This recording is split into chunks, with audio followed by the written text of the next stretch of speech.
Coming up now on your spoiler-free wrestling news rundown, the wrestling world reacts to the Dark Side of the Ring episode on the plane ride from hell. Andrew Yang has a message for former and current WWE wrestlers, and it's a big weekend for Bullet Club. All that and more on your spoiler-free wrestling news rundown. This is just a reminder that we omit any news or information which could potentially spoil the results, angles, storylines, or surprise debuts taking place in professional wrestling. If you appreciate this type of wrestling coverage, please consider subscribing, clicking the notifications bell, and sharing this video with friends. The second half of Vice's Dark Side of the Ring began airing last night, and it focused on the infamous plane ride from hell that took place on May 5th, 2002, as the WWE roster was returning home from a European tour. There is a lot to cover in terms of what happened on that plane ride, but much of the controversy today is surrounding the actions of Ric Flair on the flight. Many of the stories involving the plane ride from hell had come out previously, before the Dark Side of the Ring documentary, and had been known for some time. But what the Dark Side of the Ring documentary had that many other reports on the plane ride from hell has not included was the comments from a flight attendant that served the wrestlers on that flight, and what she said Ric Flair did to her on that flight, and what was seemingly confirmed by the comments from other people that had been on the flight, such as Rob Van Dam. So the stories that had been out for a considerable amount of time involved Ric Flair strutting up and down the aisle wearing only one of his famous robes. But what was not known, or perhaps not as talked about previously regarding this, was Flair going into the galley area where there were flight attendants located, and seemingly crowding one of the flight attendants while only wearing a robe. Then we heard from the flight attendant on Dark Side of the Ring who said that what Flair did, to make a horrible story short, what Flair did went beyond just strutting up and down the aisle while wearing only a robe. Rob Van Dam did say on the show that he did see Flair crowding this flight attendant.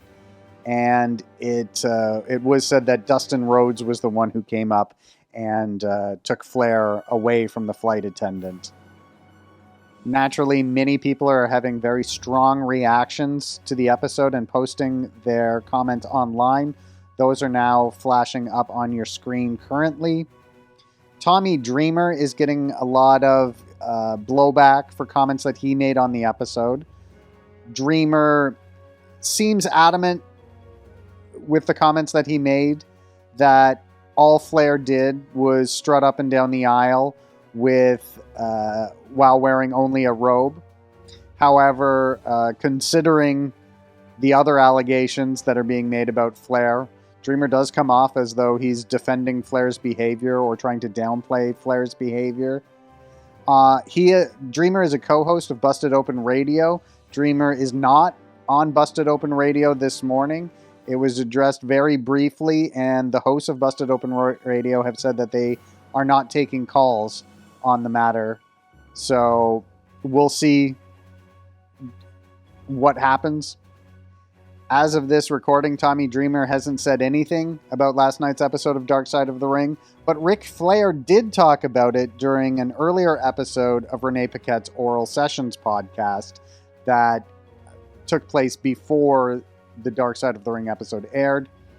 What Flair said on the show is now up on your screen. He said, "God, I've heard about it too," referring to the episode, "just when things are going good for me. Listen, you put me on your podcast after. We'll see how it plays out, because I was there and I don't care whose name I gotta drop if the heat falls on me. I know who was where and what and who and what took place. I know the whole story." American politician Andrew Yang said last fall that if Joe Biden won the U.S. presidential election, he would possibly be in a position to contact the Department of Labor and raise concerns regarding WWE's classification of talent as independent contractors. Yang took part in an interview with Chris Van Vliet last fall and said that WWE has been trying to play it both ways with their talent for years by denying them benefits that an employee would get, but restricting them in ways that an independent contractor should not be. Well, Yang put out a tweet yesterday saying that he has now had that call with the Department of Labor, and he also is calling on former WWE performers or current WWE performers who feel that they have been misclassified as an independent contractor. He's asking them to get a hold of union lawyer Lucas Middlebrook. Yang followed that up with one tweet that just said, "All you have to do is leave, and early returns are positive." So it seems like Andrew Yang and lawyer Lucas Middlebrook are organizing a group of former or current WWE stars to possibly challenge WWE's classification of talent as independent contractors. Former WWE and Universal Champion Bray Wyatt was released from the company this summer, but recently popped up again on social media and promised to see everyone very soon. So someone reached out to Bray Wyatt on Twitter and just said, "I miss you, brother." And Wyatt responded with, "Everything will be clear. I'll see you all very soon. Revenge is a confession of pain." He continued to post, as someone just said that they are excited to see him, and Bray Wyatt said, "You've never seen the real me." Bray Wyatt also took the time to congratulate Big E on winning the WWE Championship. Just writing, "I am late on this and I wasn't there, but Big E is the type of dude that boys line up to congratulate. It's a real good look." Big E responded just saying, "That was incredibly sweet of you, my man. Thank you for your kindness." So, what is next for Bray Wyatt? I guess we will all just have to be patient and wait and see. It is a very big weekend for Bullet Club this weekend as the G1 tournament in Japan gets going. Now, in a previous video, we had noted that there could be a Elite versus Bullet Club faction war brewing. We've seen teases of this in Impact Wrestling. We've seen teases of this in New Japan Pro Wrestling. And recent comments made by Adam Cole in the media suggest it is something we could see in AEW as well. However, we are not going to see the Guerrillas of Destiny confronting Carl Anderson and Doc Gallows again anytime soon, as both members of the tag team will be in Japan for the G1. The G1 kicks off on Saturday, and Tonga Loa will be in his first ever G1.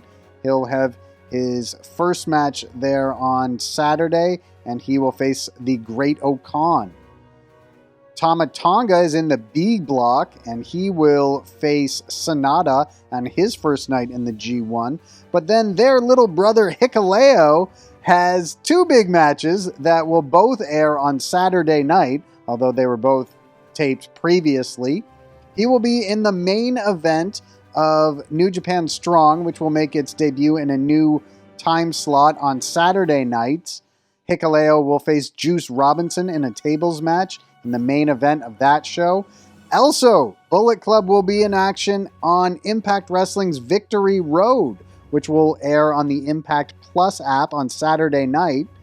Impact's Bullet Club faction featuring Chris Bay and Hikuleo will take on FinJuice, Juice Robinson, and David Finlay. So that's two matches airing on the same night featuring FinJuice going up against Bullet Club.